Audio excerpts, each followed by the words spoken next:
Allô, bonjour à tous. C'est toujours Promise Land, l'évangéliste ainsi. Je suis heureux de revenir parmi vous encore pour poser mon deuxième sujet de la journée.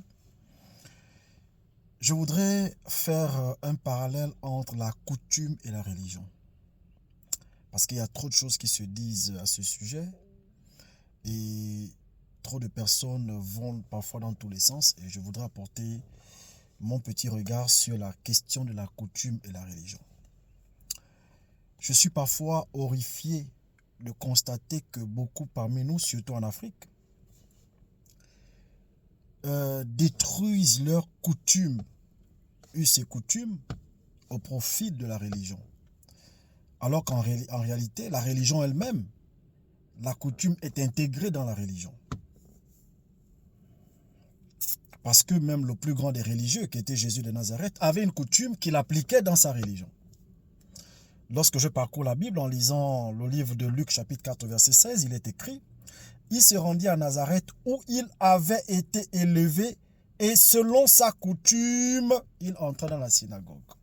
Ça veut dire que Jésus avait une éducation liée à sa coutume, elle était culturelle. Donc la coutume, c'est tout ce qu'on fait tous les jours. Ça fait partie de notre culture, de nos traditions. Et je rappelle au passage que quelqu'un a dit que la culture, c'est ce qui reste lorsqu'on a tout oublié. Donc la culture, la tradition sont incluses dans la coutume et la coutume est incluse dans la religion. En un mot, la religion et la coutume doivent être comme le recto, le verso d'une feuille de papier. Mais on vient nous faire savoir que nos coutumes sont sataniques et diaboliques et qu'on doit adopter la religion au point de nous dénaturer. Ça, j'ai du mal à comprendre. Mais chose bizarre, c'est que beaucoup de nous-mêmes, hommes de Dieu, pasteurs, prophètes, évangélistes, nous acceptons ce genre de choses. Donc nous condamnons nos coutumes, nos traditions. Mais nous marions nos filles à la coutume. Nous marions à la coutume. Nous avons des réunions de famille à la coutume. Donc en un mot, j'ai du mal à comprendre. Soit on accepte tout, soit on rejette tout, ou bien on prend une partie, on ne prend pas une partie. Et c'est la même chose pour les totems. Tout le monde détruit les totems de famille. On envoie le feu contre les totems, on prie contre les totems. Alors que Jésus lui-même, on dit qu'il était le lion de la tribu de Juda. Une tribu fait référence à une lignée. Une lignée est toujours distinguée par un totem. Chez Jésus, c'était le lion. Et vous allez vous rendre compte que dans toutes les prières de Jésus, il n'a jamais prié contre le lion. Mais quand chez nous, les amis, par exemple, dans ma tradition, dans ma coutume, on a un totem de perroquet. Mais ça pousse les gens à beaucoup parler. On dit non, tu parles trop, vraiment, il faut diminuer ça, il faut enlever le feu. Bref, on est en train de vouloir tuer le soubassement de la vie de quelqu'un. Il faut comprendre que le totem qui est culturel, qui est de coutume dans les familles, le totem est comme le soubassement d'une maison. Détruire le soubassement de la maison, c'est faire écouler la maison. Donc tuer votre totem vous permettra de tuer votre âme. Et je voudrais rappeler qu'il y a un grand journaliste qu'on appelle Alain Foucault, que je salue d'ailleurs très bien.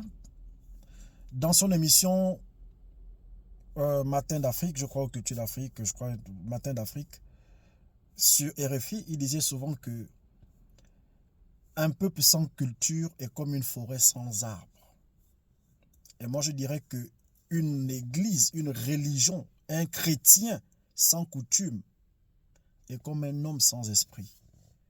Parce que la coutume t'aide à te orienter, à te positionner. Maintenant, ce qu'il faut comprendre, c'est que la coutume ou la tradition est neutre, ni bonne ni mauvaise, mais révèle le caractère de celui qui le possède. Si vous êtes mauvais, vous allez mal utiliser votre culture. Si vous êtes bon, vous allez bien utiliser votre culture. Et Dieu se retrouve dans toutes les cultures. Psaume chapitre 24. À l'Éternel la terre et tout ce qu'elle renferme, le monde et tout ce qu'il habite. Dieu a tout créé. Et en fait, comment ça s'est passé? Dieu, pour créer la culture ou bien la tradition, on n'est pas allé prendre des éléments de la nature. Dieu a sorti ça de lui. C'est-à-dire, c'est un Dieu qui s'est démultiplié dans tous les objets de sa création. Donc, il est partout. Et je voudrais dire à quelqu'un que si Jésus lui-même a respecté sa coutume, mais qui sommes-nous? Qui sommes-nous pour rejeter nos coutumes? Oh non, ça c'est chaud des païens, moi je ne rentre pas dedans, moi je ne fais pas ci, je ne fais pas ça. Je suis parfois surpris. Quand on prend les ancêtres, nos anciens, la notion du corps de garde, quand il y avait un problème, on va se retrouver au corps de garde, et au corps de garde, c'est par hiérarchie. Il y a des endroits où vous pouvez arriver, il y a un endroit où vous n'avez pas arrivé, il y a un autre endroit qui est vraiment le socle du corps de garde, que d'autres appellent le Bouenzer, d'autres appellent à l'église, on va dire dans le temple, c'est le lieu très saint ou le saint des saints, où il n'y a que des personnes assermentées pour aller traiter certains problèmes. C'est la même caricature qu'on voit dans les églises. Pour dire que ce qu'on faisait n'était pas diabolique. Sauf qu'il y en a qui ont pris et l'ont détourné d'une certaine manière. Et ça, c'est normal. Il y a des gens qui sont mal intentionnés, comme il y a d'autres qui sont bien intentionnés. Donc, un chrétien doit respecter sa coutume. On ne peut pas vivre sans coutume. Arrêtons de penser comme ça. Vous voyez, en Occident, les Blancs ont toujours leur tradition et coutume. Hein. Toujours. Toujours et toujours. Pourtant, ce sont eux qui nous ont amené l'Église, qui nous ont amené les religions et autres. Donc, ma sensibilisation ce matin, c'est que Dieu n'est pas contre la coutume. Dieu, au contraire, est dans la coutume. Dieu n'est pas contre le fait qu'on soit un coutumier qui croit en lui. Dieu est le fait qu'on prenne la coutume pour transformer et faire du mal aux autres. La coutume est une éducation. Si vous regardez la Bible, dans les 10 commandements, vous allez dans nos traditions, dans nos coutumes, dans nos rites, vous allez écouter que les mêmes lois se retrouvent. Donc, il y a en fait une juxtaposition de traditions qui viennent se former au milieu d'un socle qu'on appelle l'homme.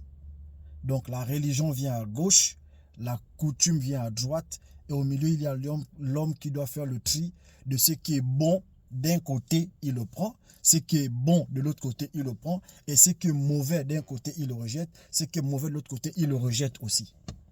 Parce que dans la religion, il y a des concepts, il y a une manière de penser qui est aussi mauvaise qu'il faut enlever. Il y a des gens qui ont torpillé la religion à leur profil. Il faut le rejeter. Comme il y a des gens qui ont torpillé la coutume à leur profil, il faut rejeter. Donc, aucun homme ne doit vivre sans sa coutume. Le lien entre religion, coutume et l'homme, c'est comme le recto et le verso d'une feuille de papier qui viennent s'unir pour ne faire que un. L'homme doit faire le point pour son équilibre. Pour son équilibre. Donc, les totems ne sont pas sataniques ou diaboliques, contrairement à ce qu'on veut vous faire croire. En fait, le problème n'est même pas ceux qui vous font croire. Le problème, c'est ceux qui croient en ce qu'on veut le faire croire. Parce que quand tu lis bien ta parole de Dieu, tu comprends que Jésus lui-même venait d'une tribu, venait d'une tradition, venait d'une coutume. Et ça n'a pas empêché d'être le Fils unique de Dieu à opérer à une dimension où personne n'a du mal à opérer comme lui. Soyez bénis. Merci de commenter, de liker, de partager, de vous y abonner. Nous préparons notre prochain live ce dimanche à partir de 19h30 heure du Gabon. Nous allons encore revenir sur le pouvoir familial avec beaucoup de questions qui nous ont été posées. Merci, nous vous y attendons. Votre contribution nous aidera à mieux cerner le sujet. Soyez bénis au nom de Jésus. Amen.